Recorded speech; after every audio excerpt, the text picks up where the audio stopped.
Namaste and welcome to a brief overview of commencement of business and prospectus. We had seen earlier the stages involved in the promotion of a company and getting the incorporation done by drafting a memorandum of association and article of association and filing it with the registrar of companies with the relevant forms. And once the incorporation certificate is received, then comes the issue of commencement of business by raising capital in a public company having a share capital, which is a process different from commencing business in respect of private company or public company without a share capital. Essentially, this is a matter of raising the capital immediately after incorporation for going ahead. And we had seen earlier that this is the ambit of the activities of promoters. Now, in the business commencement and raising of capital,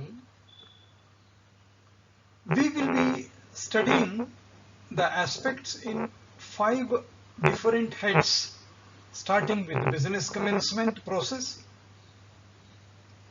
public offer, what are the types of prospectus, and what should be the content of a prospectus, and the issue of misstatements in the prospectus and the resulting consequences. And to put it in greater detail, we have got 5 different heads with each one listed with the sub-steps involved in our study. Let us get going with the business commencement part of it. In business commencement part of it, there are 4 aspects. 1, the company has to collect the subscribed capital in full. Number 2, the registered office of the company has to be verified if not already done. Number 3 is filing a declaration in INC 20A,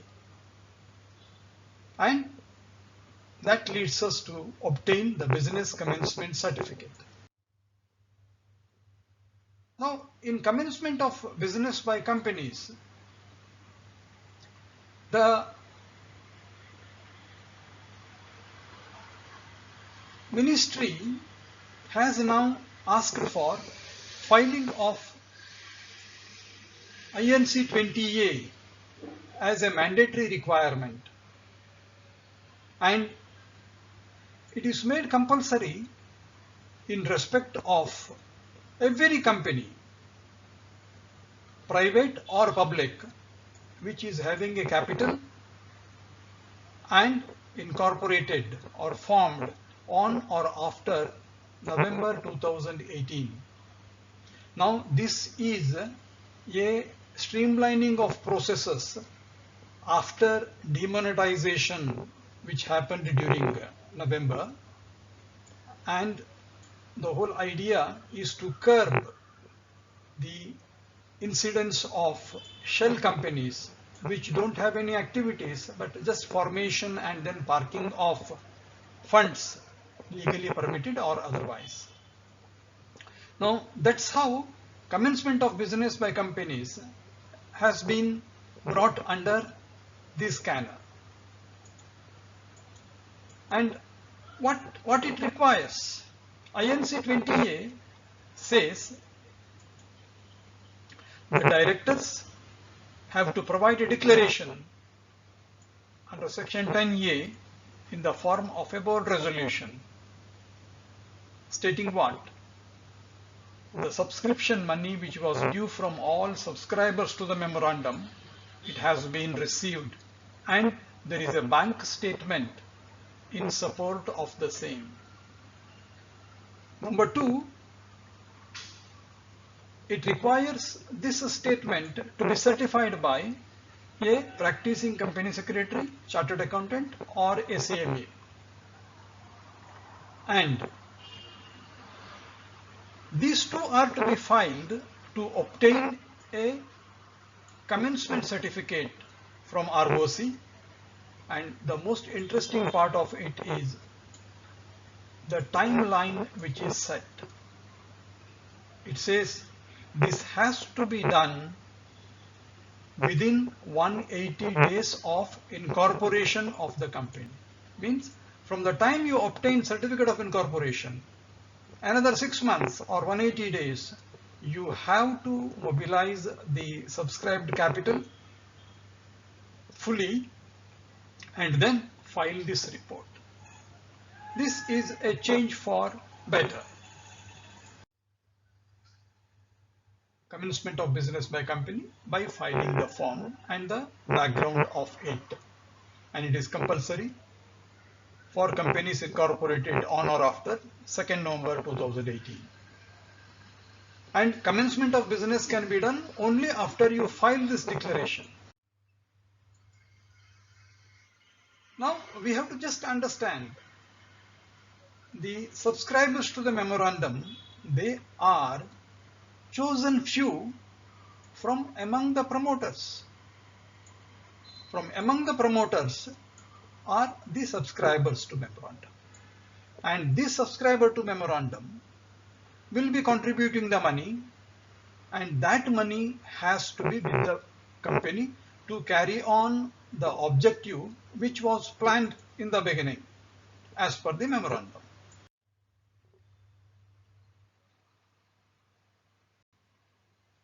Now, what it means? To get into the details of the requirement of subscribed capital, it says all the subscribers have to bring the entire amount what is committed. Number 2, it has to be routed through a bank account, and there is a requirement which is a bit confusing. It says share certificates to be issued to subscribers within 60 days of incorporation, whereas it requires this declaration to be done in 180 days. And there is no explicit provision in the Act as to should the subscribers bring the money within 60 days or 180 days. There is a conflict. But one thing is very clear. Though it talks of 60 days, share certificates can be issued only after the company receives the money.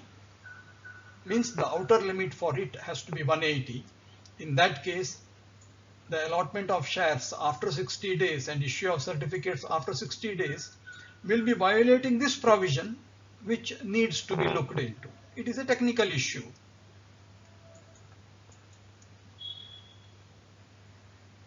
And the INC 20A, which the company will be filing, it has to declare that every subscriber has paid the value of the shares, and as already discussed, it has to be filed within 180 days. The declaration has to be filed by the company. It is mandatory to obtain a business commencement certificate. Fine. Then there is a requirement in respect of registered office of the company.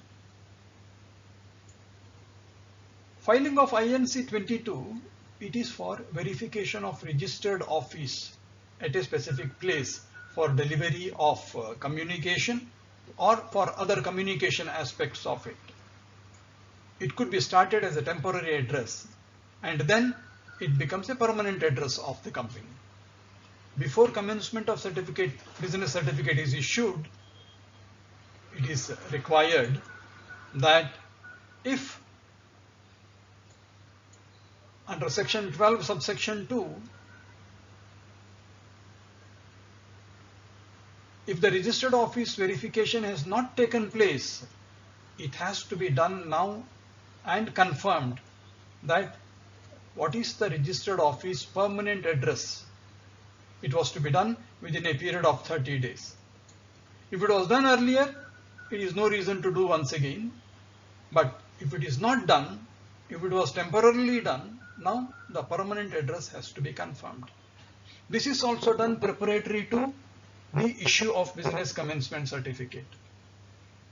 We could see a lot of validation exercise being done in the course of this process to ensure only genuine companies continue with their business.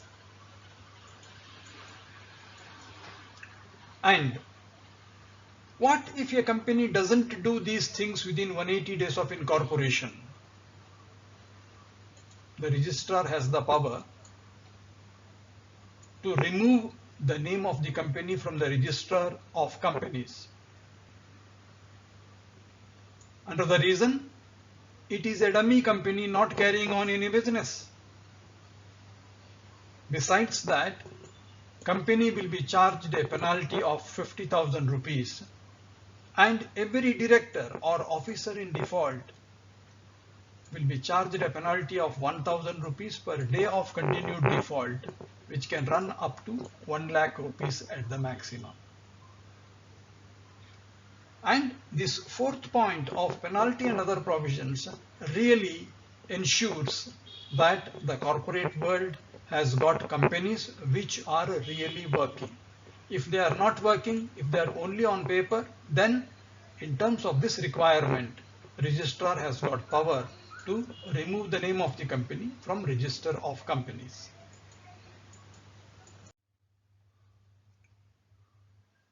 Means once this filing is done, the company is ready to be given the business commencement certificate.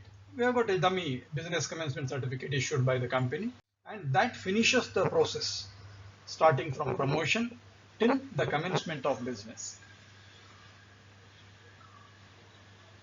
Now comes the issue of a public company having a share capital, raising the capital. Initially, when you get the certificate of commencement of business, the insistence is on the subscribers to the memorandum. They have to make the payment of money and they get the commencement of business. But raising of capital is required by a company to carry forward its business operations with the support of substantial equity, and of course debt will follow after that. Now this we will be seeing under the head public offer. We say public issue just like this, public offer. And public offer we will be studying under 4 heads. What are the types of public offer?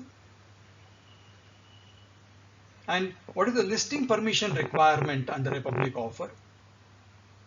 There is a concept of minimum subscription to be obtained for a public offer, and there is a requirement of dematerialization, non-paper based securities. Let us take it forward. In public issue, we can see that a public company may issue securities to public through prospectus. We have to study what is prospectus. And the matters pertaining to prospectus are enshrined in part 1 of chapter 3. And there is also a provision on allotment of securities in sections 23 to 41. Fine. This is regarding securities to be issued to public through prospectus, and which is called as public offer. And it also defines what do you mean by public offer in specific. A public offer can be initial or it can be subsequent. IPO and FPO, initial public offer and further public offer. Initial means when you do the first one, and all subsequent public offers are called FPOs. For sale to the public. Second is There may be offer for sale. One is IPO or FPO. Then second one is offer for sale to the public by an existing shareholder. Your company may be owned by one group of people. They want to sell a part of their shares to the general public. That can also be done through prospectus. IPO, FPO, and offer for sale. And offer for sale also, once again, it can be done initially or it can be subsequent also. It can be multiple times it could be done. Then besides this, issue of shares to the public could be done through rights issue, bonus issue, and it could also be done through private placement. Private placement is covered under part 2 of chapter 3. Now, we are talking of IPO, we are talking of FPO, we are talking of offer for sale securities, we are talking of rights, we are talking of bonus, we are talking of private placements. 5 aspects we have spoken, but it will be more clearer we get into the details of this schematically. Public offer, as we see, it can be a fresh issue which is known as public offer. Public offer can be initial public offer or a further public offer. It is issued by the company. Number 2, offer for sale by one of the existing shareholders. It can be initial or further. Then we have got rights, initial or further. Bonus, initial, further.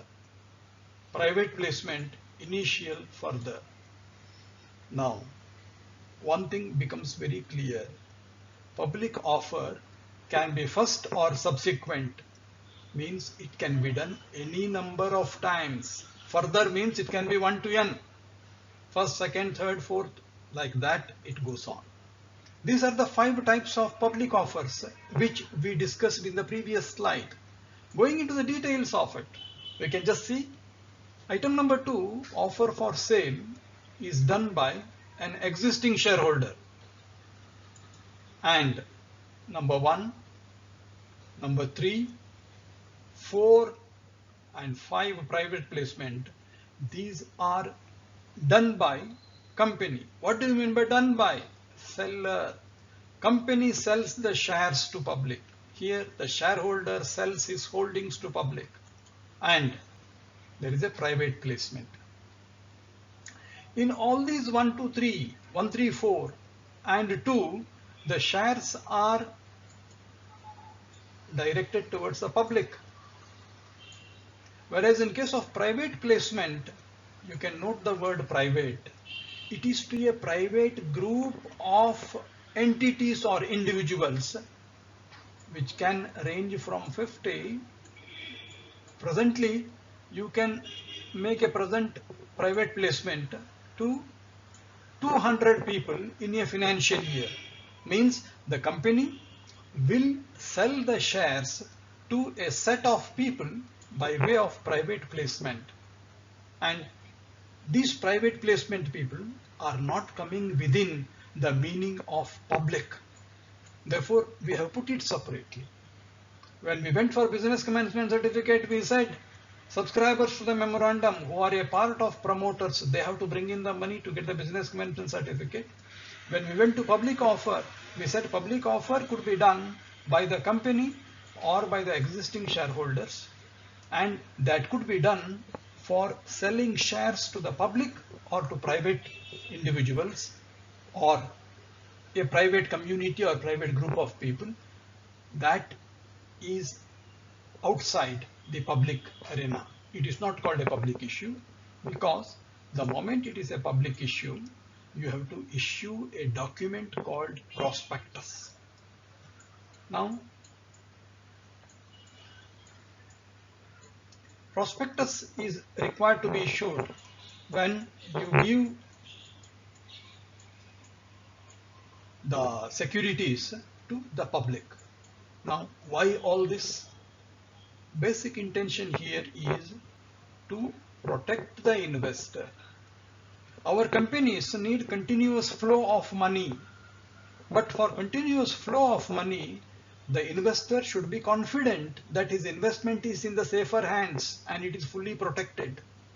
That protection is offered by the legal system of company affairs through insisting on what should be a prospectus, what should be disclosures, what is the liability, and how we can reinforce confidence into the investors who have got funds to dispose of.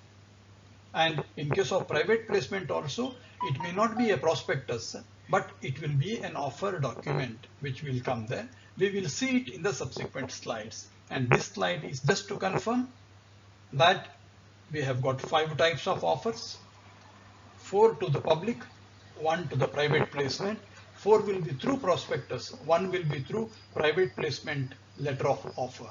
And we also spoke about subscribers and how the whole family of equity holders of a company builds up. That could be seen by us. Now for private placement, as we said, we could have start with 50, up to 50, or up to a maximum of 200 in a financial year. For specified investors, a company can give shares and collect money without issuing a prospectus. Now, there are certain requirements. It is required by SEBI that every company under section 40, if any company wants to sell shares in the market, its shares are to be listed in stock exchanges, stock exchange or exchanges. It is a requirement. Intention: a share gets liquidity only when it is marketable, and marketability comes when it is listed on a stock exchange. This is once again another measure to boost the confidence of investors, so that if they are not happy with the share, they can liquidate it in the market. If they are happy with the share, they can see the appreciation on a regular basis because of the trading which is happening. And before issuing any shares, it is required to obtain permission of listing from stock exchanges. This is one requirement which is indicated there. Second requirement, what the Companies Act insists is all money that a company receives on the application from the public in terms of the sale of shares, it has to be kept in a bank account separately maintained for the purpose. And from that bank account, there is a restriction on usage of money. It can be used for purposes specified in the prospectus. If you can't collect money on one project and keep spending it on others, that is not allowed. This particular requirement ensures that the money is really collected as it says. It has to be through bank account, no cash transactions. The money has to really flow into the company and then flow into the approved project. Now these are the 2 requirements. One is listing, second one, the money has to get into the bank account. Then it says, if you are going for a public issue, you open an issue, you get applications, but if your project requirement is 100, which we call it as minimum subscription, you should receive the amount of minimum subscription as applications in the issue. If the subscription is not enough to meet your requirement, you cannot make any allotment because you have not received the minimum amount. Therefore, getting the issue subscribed is very important, because normally in any public issue, 90% of the value of the offer is considered to be the minimum subscription. Therefore, they have to receive applications for a value not less than 90% of it. And to this extent, normally what companies do is they go for underwriting agreement, which is mandatory also. Every issue is 100% underwritten, so that there is no question of issue bombing due to poor response, because it will devolve on the underwriters. And there is also a requirement that the application money should not be less than 5% of the nominal value. And second, it has to be received by check or other instrument, no cash. And you open the issue, you receive the application with money, and once the amount is crossing minimum subscription, you close the issue, and then you approach the registrar of companies, you file a return of allotment within specific number of days of closure of the issue. And if minimum amount is not received, you don't want to pursue with the issue, although there is an underwriting things. If the stated minimum amount is not received, the company has to return the amount within 15 days from the date of closure. If it is not returning it within 15 days after closure of the issue,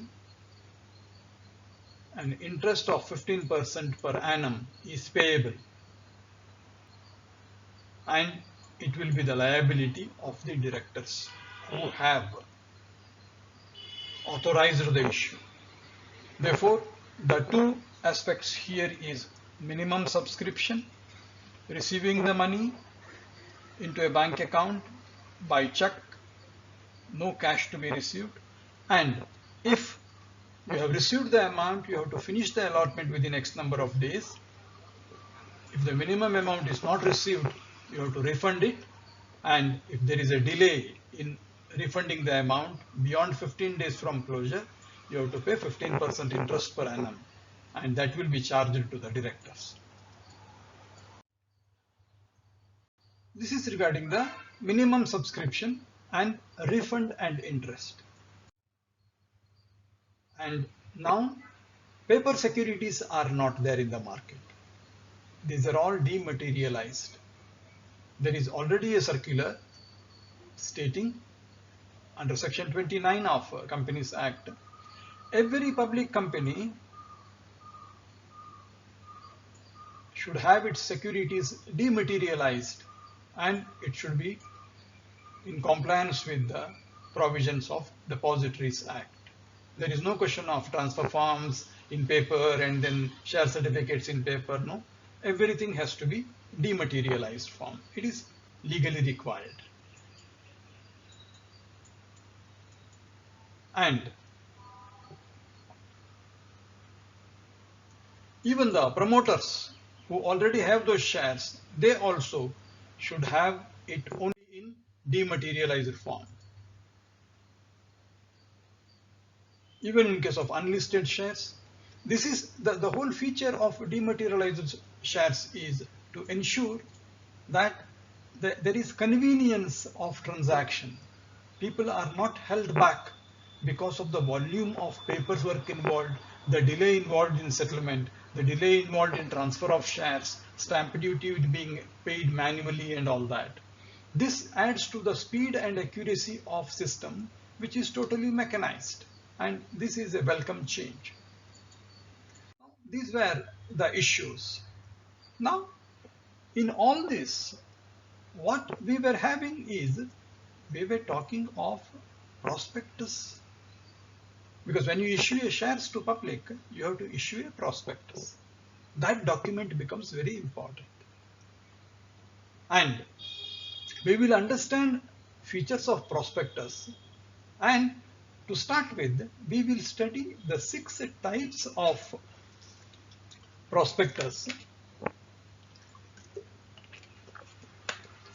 Like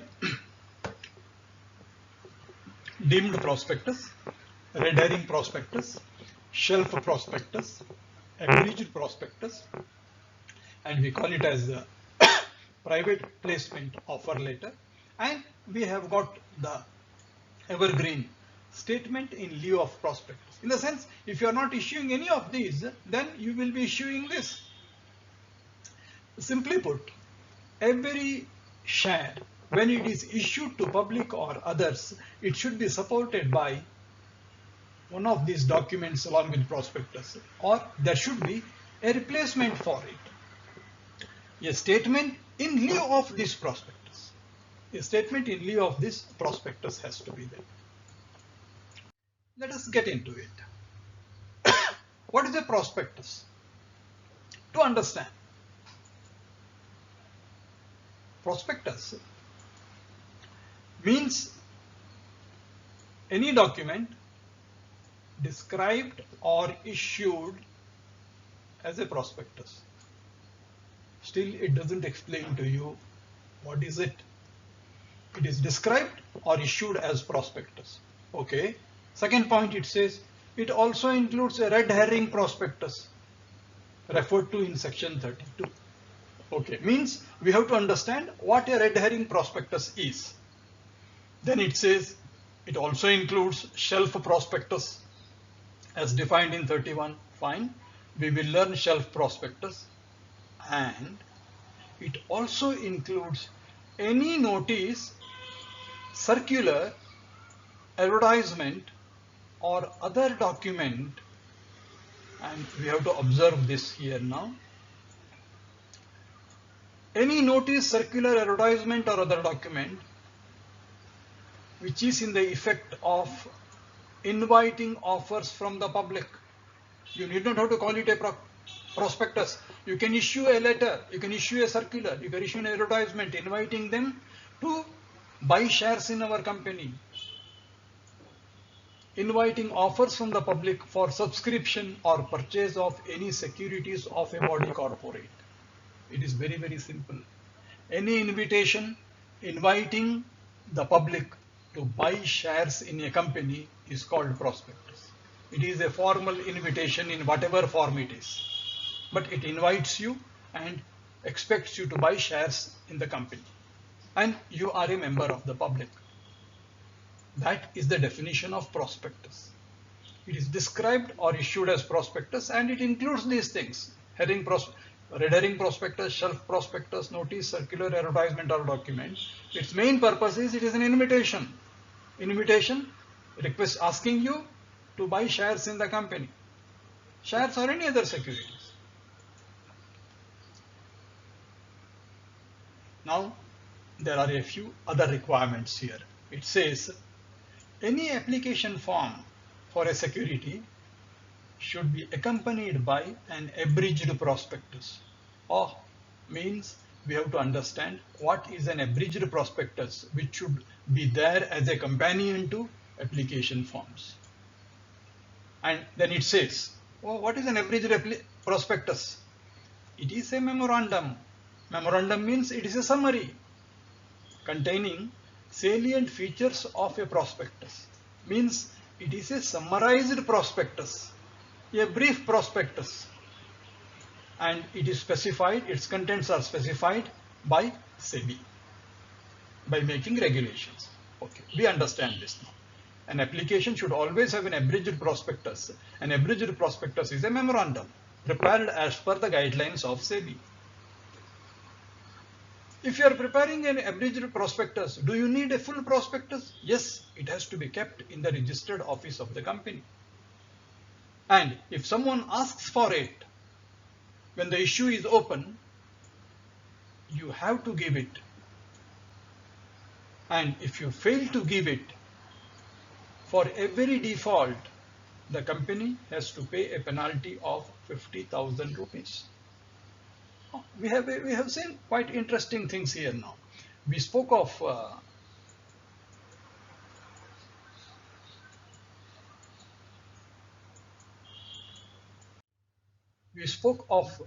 red herring prospectus, red herring prospectus, shelf prospectus, notice, circular, advertisement.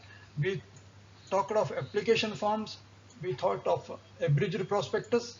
What is abridged prospectus, and where the main prospectus has to be maintained, And should we give a prospectus if someone asks for it? If you don't give, the company will lose 50,000 rupees and you will be responsible for it. This is regarding basic points regarding prospectus. Now let us go to the types of prospectus. We have got the deemed prospectus.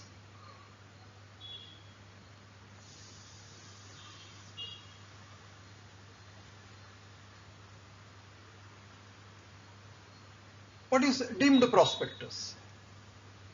It is given by a company. It may not be a formal prospectus. It's a document wherein the company makes an offer for sale. And what happens if it is deemed a prospectus? If the law feels, oh, this has to be deemed as a prospectus, then that document is required to fulfill all the statutory obligations of a prospectus in terms of contents, reports, certifications, presentations, filings, etc. Means it is a document which is considered as good as a prospectus. It is not issued as a prospectus, but it is considered as prospectus because of its feature of offer is made to public for sale. What happens is that when a company issues rights shares are given to the members of the company only. When you are a member of a small company, it is not issued to public. It is issued to your group. Maybe it's a small group of 50 to 100 people. But when you issue a rights shares and you also give a scope for renouncing the application right, which can be bought by someone else, then such an offer which becomes available to public by way of renouncement, it may reach hands of more than 50 people. Once it reaches more than 50, it ceases to be private or internal. It becomes public. Therefore, in a court case, it was held that rights issue, whatever document you issue, it will be deemed a prospectus if there is a provision for renouncement in favor of a third party. And if the renouncement numbers exceeds the normal, then it becomes a public issue. And then the document becomes a prospectus or a deemed prospectus.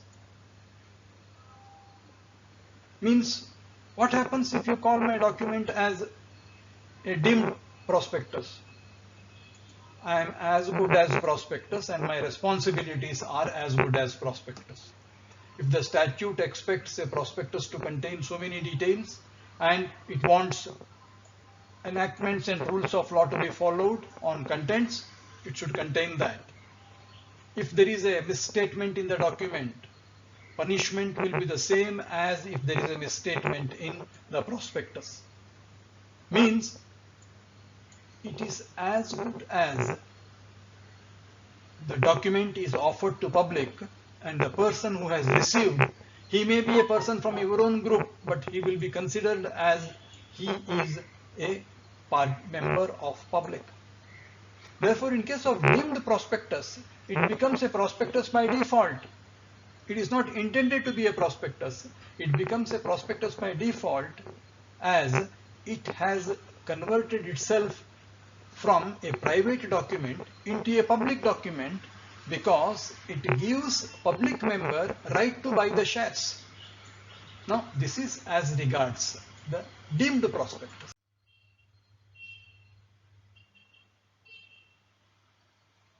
This is when the company offers securities for sale. Then we have got a red herring prospectus. What is red herring prospectus? Red herring prospectus is a regular prospectus. It has got all details as are required by the statute. It is provided for under section 32. It misses only two aspects.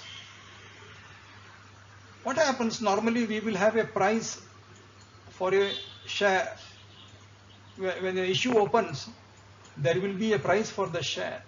But these days, when there is a band, upper band and lower band, on the day of filing the shares, filing the prospectus, you will not be knowing what will be the actual price. It may be at the upper level, lower level, or average. And that also decides your number of securities and what price it is applied for. Therefore, these two things will not be available in the prospectus. When the upper band and lower band on the average price and the value, if it is left vacant in a prospectus, and otherwise it is 100% pakka, that is called a red herring prospectus. Does not include complete particulars of the quantum or price of securities. And this prospectus, as usual, is issued prior to the issue of a prospectus, and this is also filed at least 3 days before the issue opens to public or the subscription list opens. Red herring prospect is what we get to know in case of the shares issues with price bands. We will see a specific thing. Now, red herring prospectus, the moment the word prospectus is attached to a document, its responsibilities and liabilities are as good as prospectus. For business statements or obligations in terms of contents, it will be as good or as bad as a prospectus. And what happens in case of red herring prospectus? We said the price will be not known to us in the beginning. But once the issue closes, we get to know at what price people have applied, how much they have applied, and what is the exact value. At the time of closing the offer, we have to indicate what is the total capital raised, what is the closing price, and any other details which were not there in the red herring prospectus before, and it will be filled up and filed with both registrar and SEBI, and this is done at the time of closing of the offer. Means this document is issued 3 days before the issue opens with blanks for these two items, and then once the issue closes, it will be filed with the registrar and SEBI. Okay, then this is regarding the filing and filing on closing. Prospectus, which does not include complete particulars. How does it look like? Have a look at this. This was the issue of DMart, which came 2 years ago. And if you could just close in here now, here you find public issue of n number of equity shares, price of so much, share premium of so much, aggregating up to 18,700 million. This is a red herring prospectus. It came in 2017. It was a very successful issue. Red herring prospectus means it is a regular prospectus, but it is blank in respect of values, prices, and quantities. But we have put the basket size as total issue based on the shares available is 18,700 million. We are just seeing this to understand how a red herring prospectus externally looks like. We have seen red herring prospectus. What is shelf prospectus? Shelf prospectus is just like reusable prospectus. You can use it for more than once. How does it work? It's a prospectus. It belongs to a class of securities issued for subscription, and it can be, the securities could be issued in one or more issues. For example, you make an issue now, issue 1 lakh shares. Of the same type, under the same document, you can issue during the next 1 year, one more time or more number of times. And for that, you need not have to issue a further prospectus. Just to say, it is a reusable prospectus. But anything reusable has got a validity. We will get to know it. For the present, it's enough if we see that okay, it is for one or more issues, same prospectus.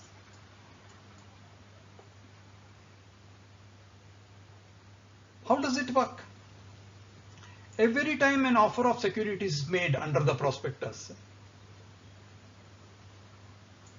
prior to the second or subsequent securities, we have to file an information memorandum. What does it mean? For example, I have made a issue in January. Next issue, I want to do it in June. This June is a subsequent issue. When I go into the market in June, before I go there, I have to file an information memorandum. What does it contain? It contains all material facts relating to the happenings during this period in terms of financial position, other prescribed changes from January to June. For example, after June, we want to have one more issue in the month of November. Once again, we file a memorandum of information on what is the progress achieved between June and November. That is what it says, as have occurred between first and previous offer of such securities and succeeding offer. You can use it, then say you have to say from last issue till this issue, these are the developments in terms of finance, project, etc. It's a good idea of avoiding preparing the prospectus once again because it is a long drawn out process. This is a very, very corporate friendly measure. Validity. Okay, reusable for what?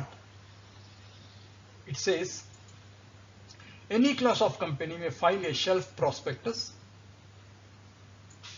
for offer of securities, and it can indicate a period. This I want to use this for a period of maximum 1 year. Say from January to December, let us suppose, or from April to March. You can use it any number of times during this period, but the end of the year, its validity ends. It is just like an expiry date for anything that you buy. And during this period, you can make as many number of offers you want, but the condition is you should give an information memoranda and you should finish it within 1 year, within the validity period. That's good. And every time when you talk of a prospectus there, prospectus is not just the initial prospectus. We have to add prospectus plus the information memoranda. If you say, okay, what is the prospectus of the company for this issue? Regular prospectus plus information memoranda issued by the company till such time. This is a wonderful concept of corporate ideas.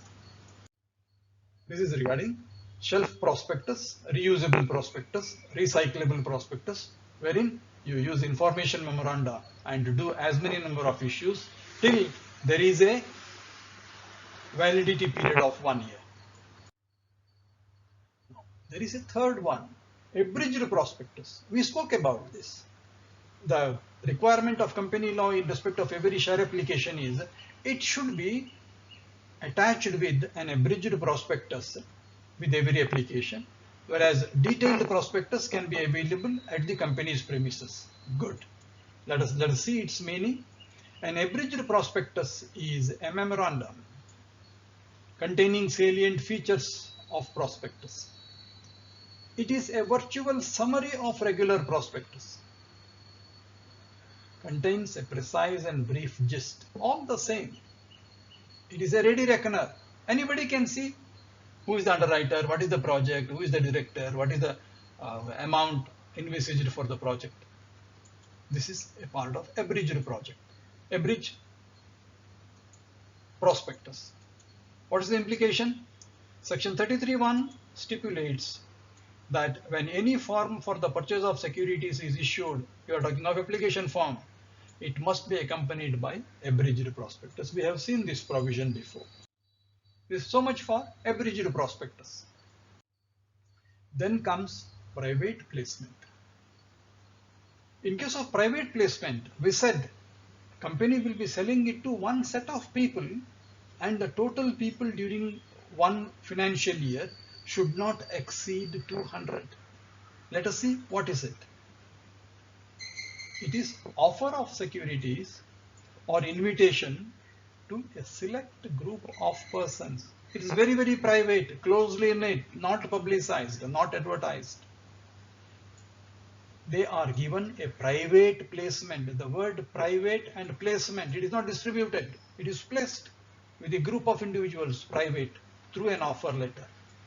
That offer letter itself is a private placement offer letter. This is the document. This is the prospectus. Number of persons not to exceed 200 in a financial year. And here, this is the beauty. If a company is issuing shares, or if it is issuing debentures, or it is issuing convertible preference shares, for each of these, the size could be 200. It is not the total of these three. You make issue of shares, equity shares, there could be maximum of 200 people in a financial year. Convertible preference shares, 200 people. Debentures, 200 people. This is quite flexible. And even when you do a private placement, the monies are payable through check or demand draft or other banking channels, and no rokda, no cash, and no public advertisements. You don't come across. It is all communication between company and the group, private group, and no information to public through media or marketing distribution channels. It is purely private and confidential between the investors and the company. And in case of private placement, there is no need to file. PAS4 refers to the statement in lieu of prospectus or the offer letter. This need not be filed with ROC or SEBI. Otherwise, every time a prospectus or a statement in lieu of prospectus, the filing has to be done with ROC and SEBI. But in case of private placement, there is no requirement to file the offer letter nor the list of to whom the offer was made, which is coming under PAS4 and PAS5. And what is the requirement? Requirement is normal. Once you receive the application with money, you make the allotment within 60 days. And once you make the allotment, file the return of allotment within next 15 days with all details of all security holders. You give the details while filing, not before the issue, but after the issue. And if the amount received, if the company is not able to allot in 60 days, if it is not able to allot in 60 days, it has to refund the money. And if delayed, interest is payable at 12% beyond the 60 days. Because the company can repay it up to 60 days. If it is not able to repay 60, from that day, it attracts interest. And one thing is very clear now. You can't have two parallel private placements. One placement ends and then the next begins. You can't have parallels. No fresh offer unless allotments of an earlier offer have been completed and that offer has been withdrawn or abandoned by the company. Means you are focused. Your private placement pending or on hand always remain one. There cannot be more. One is closed, shelved, dropped, then you take up a fresh one. Any offer or invitation not in compliance with the provisions of this section.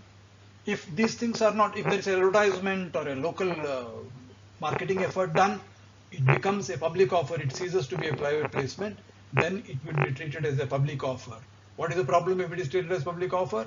You have to file a prospectus, it has to be vetted by ROC and SEBI, they have to approve it, and then you have to follow the regular procedure. But if you don't do all those things, you remain private. This is regarding the private placement. And statement in lieu of prospectus. If there is no prospectus, there are situations where the company has to disclose it to the ROC and SEBI that this is what has happened we have collected this money, and for that they have to file a statement in lieu of prospectus. Means if it is private placement, you don't file anything. If it is not a private placement and if it is not a public issue, it is essential that you file a statement in lieu of prospectus. Means what? Statement in the place of prospectus. I would have filed a prospectus if it was a public issue. Since it is not a public issue, I have filed a statement instead of prospectus. Instead of prospectus. When do we require this? It is essential for a public company to issue prospectus if they are inviting from public. If they are not requiring the money from public, they need not have to issue a prospectus, because they are not collecting it from public. But if you are not filing a prospectus and if it is not a private placement, then you are required to file a statement in lieu of prospectus. It is just to ensure that there is a source for raising the funds and it is done the right way. This is the only purpose. And there is proper disclosure. All said and done, it comes from investors. When it is sent by investors, we should have protection of theirs by looking into how the money is coming. Is it coming to the right project? And is it the right money? And this statement in lieu of prospectus has to be filed with the registrar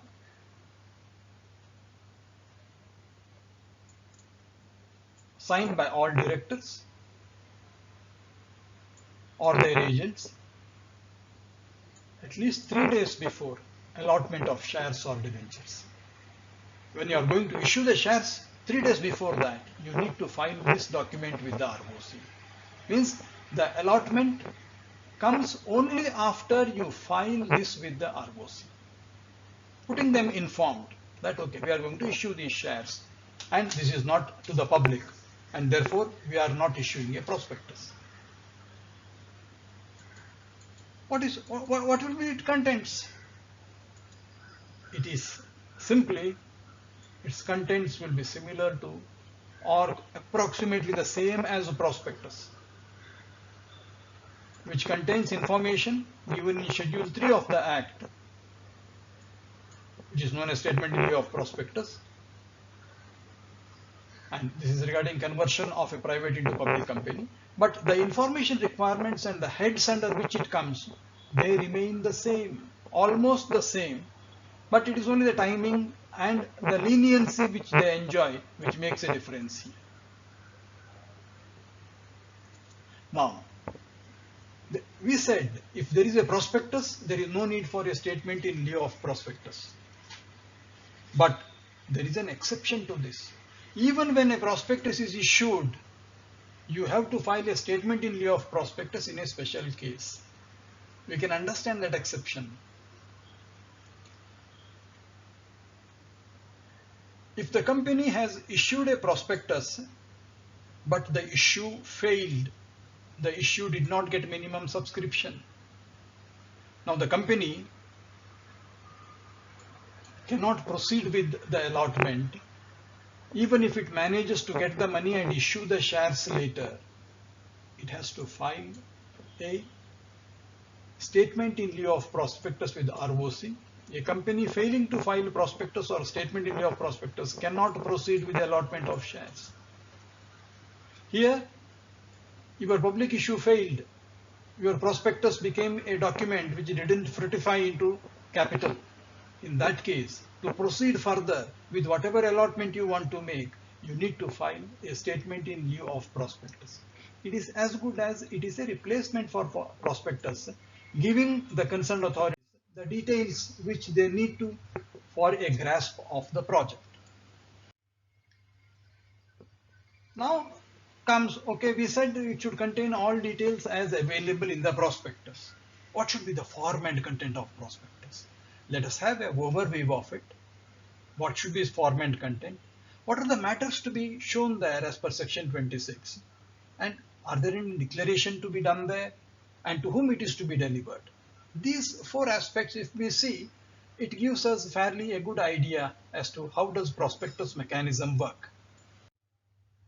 I'm just coming once again to the same red herring prospectus of DMart of 2017, and you will see in the red herring prospectus, have a look at this.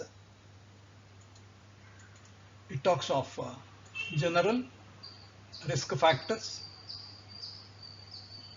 an introduction with a summary of industry, market, general information, capital structure, object of the issue, basis for the issue, price, statement of tax benefits. This will give us a feel of how things are arranged. Then it talks of about our company, industry overview, our business, regulators, and all about ourselves. Then it talks of financial information. They have to give details about operations for the last 5 years and projections also. Then legal and other information. Issue information. What are the terms of issue?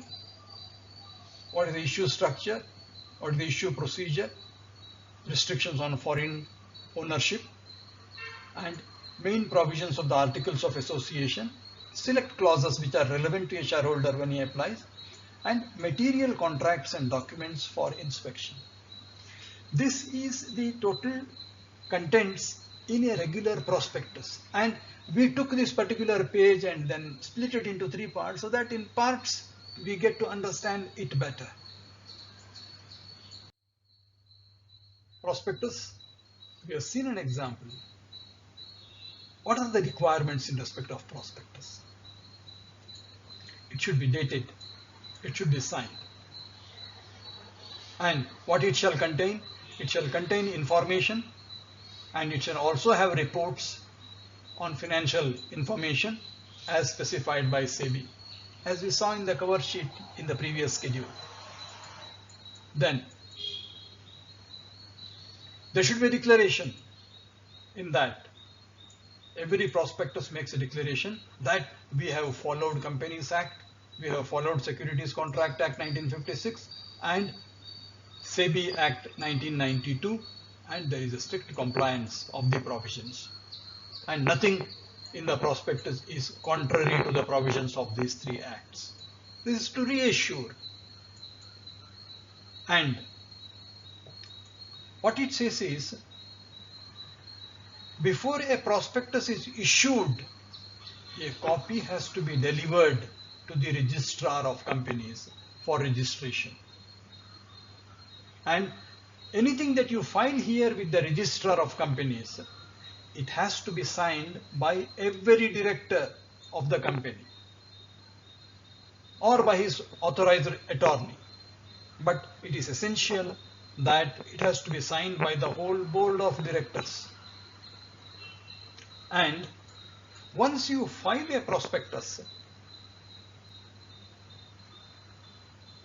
you can have your issue opened anytime during the next 90 days. Means its validity for opening of an issue is subsequent 90 days.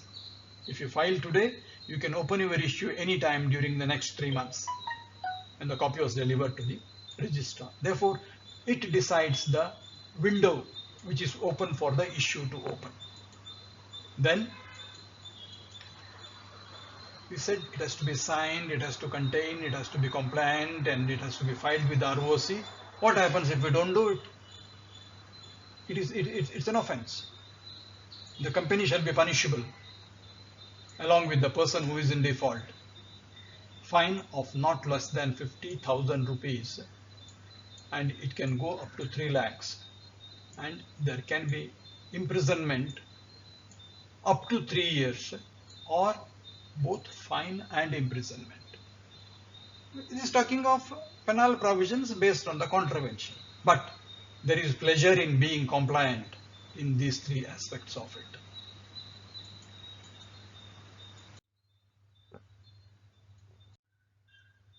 Now, what are the matters to be stated? Section 26 of the Act talks of matters to be stated. Now, there are about 15 heads which are available. We can just summarize them. If you take the first part of it, It talks of registered office, when the issue opens, when the issue closes.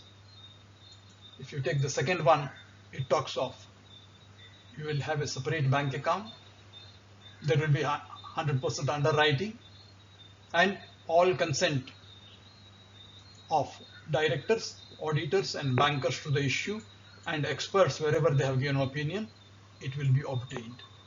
This is in another 3 points. We have got some more points. It says, what is the authority of the issue? Has the board passed a resolution?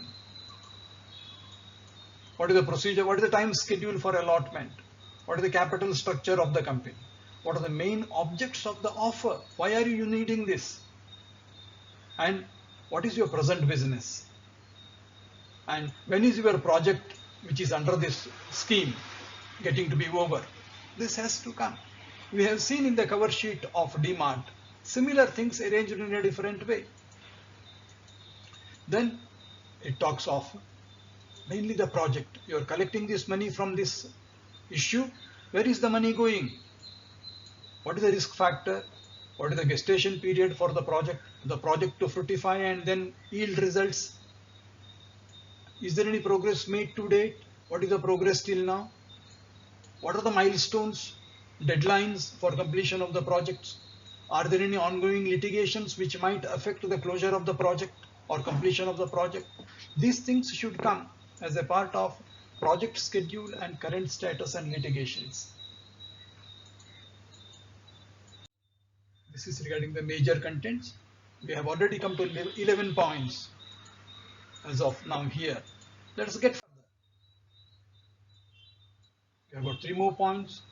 You should also mention about the minimum subscription which has to be raised for the issue to be successfully closed, and details of all directors.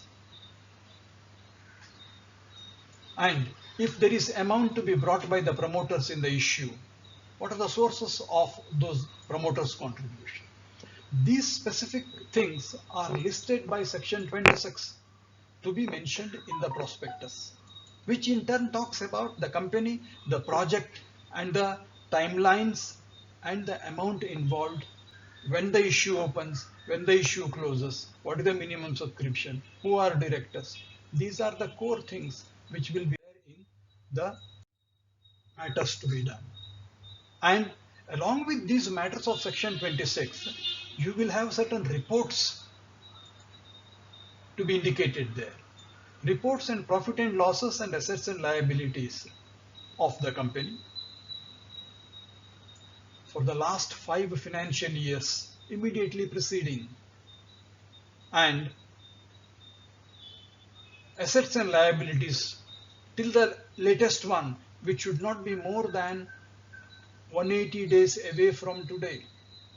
If you are doing an issue in December, your account should close in June or July, August. It can't be older than June. And reports about the business or transaction to which the proceeds. There should be a report on, okay, you are using these proceeds on a particular project. There should be a report from auditors on how much has been spent on that, what is the progress as of today. These financial information reports are a part of requirement as per the Companies Act. Then there should be a declaration of compliance of provisions of the Act, SEBI and Securities Contract Act. And there may be other reports as may be case by case specified. Depending on the nature of the product, process or the company, SEBI may or ROC may seek additional reports to be put to give confidence to the investors. And then comes next aspect of mandatorily every prospectus will state on the face of it that we have delivered a copy of this for registration to registrar. Means the prospectus can come into the market only after it has been filed with the ROC, and that fact should be written on the top of the thing. And it will also say what are the documents required to be attached with the copy so delivered, and the date mentioned in the prospectus will be the date of its publication. It is filed with the ROC and there is a date mentioned that we are issuing this to the market on this day. it has been filed 3 days before, it will be stated there. And once again to repeat, no prospectus shall be issued unless a copy is delivered to registrar for registration, signed by every director of the company, and every expert report which is appearing in the prospectus, the expert will be a professional who doesn't have any personal interest in the company. He has to be professional, and there should be a written consent from the expert on putting his report in the prospectus, and he cannot withdraw the consent if it is already filed. He has to decide on whether his consent is there or not before the prospectus is filed with the registrar of companies. Now these are on declaration, delivery, and specific requirements of expert's consent, and he should be a disinterested person, and compliance with all acts. With this, we have seen what should be the contents of a prospectus. There are 3 aspects to be seen by us as to what happens if prospectus is used for playing mischief by making misstatements, wrong statements, making gullible public invest their money in a project which is good for nothing. Prospectus, the act, while dealing with the prospectus, provides for protection from these misstatements. 2 types of liabilities: civil liability and criminal liability. And criminal liability also includes fraudulent instruments. Section 35 talks of civil liability, 34 and section 36 talk of criminal liability. We will see each one of them separately. Civil liability for misstatements in prospectus, section 35. What does it state? Where a person has subscribed for securities acting on a statement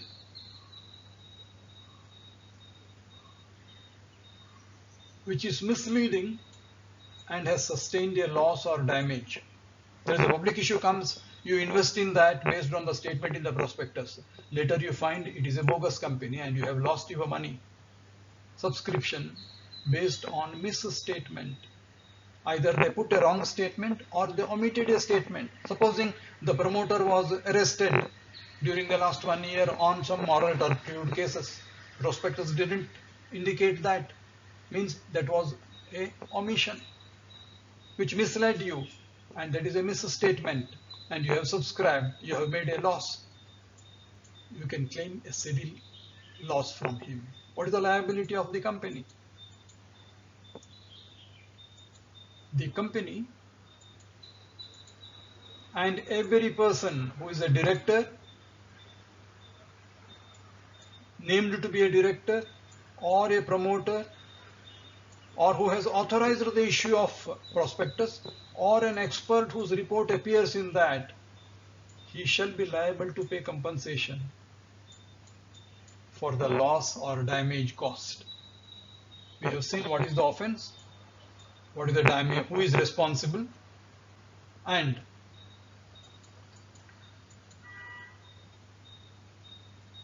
there is an escape route for a director also. There is a claim against him. He can say, no, I did not consent to my name to be included as a director, and I have withdrawn my consent for the issue of prospectus, but in spite of that, they issued without my authority or consent. He has to give documentary evidence to the court on this. He can always say one more thing: the prospectus which was issued without my knowledge, but later when I came to know, I issued a public notice before the issue stating that I am not a party to this, and I have issued a public notice. Therefore, I am not liable for making the payment of compensation to the investor. This can be one part of it. It says further, as regarding misleading statement made by an expert, still the court can say, the company can say, no, the expert's opinion is perfectly right. He is a very, very competent person and he had given a consent for us to put that report. Nobody can say you put a research report in the prospectus based on which I invested, I lost money. Company can take a stand. We have not made any mistake and he is a competent person. These are safeguards available to the company, whereas this very clearly says if there is a misstatement and there is a loss, it can be recovered from the directors. This is so far as the civil liability is concerned. We have got one or two cases which say, how does it work? There is a golden rule as to statements or framing of prospectus. It says a prospectus should talk of truth, which is called golden legacy. The true nature of the company's venture should be disclosed, because you are collecting money from the people, which is savings of a lot of hard earning people. Everything must be stated scrupulously, accurately. Nothing should be stated as a fact which is not so.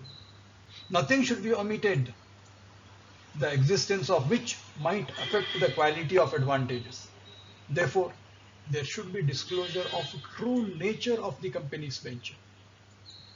There is a case where a person got a prospectus. He saw, he did not believe, he didn't buy the shares. He waited for the company to make the allotment. Subsequently, after the shares listed, the gentleman bought the shares in the market. He did not buy from the company directly from the public issue, he bought it from the market and he made a loss. Then he said in the prospectus the company had indicated these things as misstatements. Court said the remedy of civil liability is available only when the shares are purchased directly from the company, not when you buy from the market separately. Directors cannot be made liable in infinitum for subsequent dealings. What it particularly says is that remedy is available for direct allottees, not for people who buy from the market. And there is one more case of Kilsant, when statements deemed to be untrue. It is a misstatement. For example, a company which issued a prospectus said our company has paid dividends regularly. See, when a company pays dividend regularly, presumption is company is making profits and paying dividend. But the fact was not so. The company was making losses, but they were making payment of dividend from accumulated reserves from the past profitability, which is a misstatement. And in this case, R versus Kilsant, it is a misstatement and directors are liable for compensating the investor for the losses caused. And after liability, we have got criminal liability. In criminal liability, it's very simple and straightforward. Where a prospectus include a statement which is untrue, misleading, likely to mislead people, every person who authorizes the issue of such prospectus, every person who authorizes, who is authorizing, it is a director or an expert. Both, they are liable under section 447. Okay, we will see what is section 447, which deals with fraud. But this will not apply. Nothing in this section shall apply to a person if he proves that such omission was not relevant and the statement was true and the statement was necessary. If he fulfills these conditions, it is not a fraud. There is no criminal liability. Therefore, everyone always will try to see that he can get a safe passage using this route.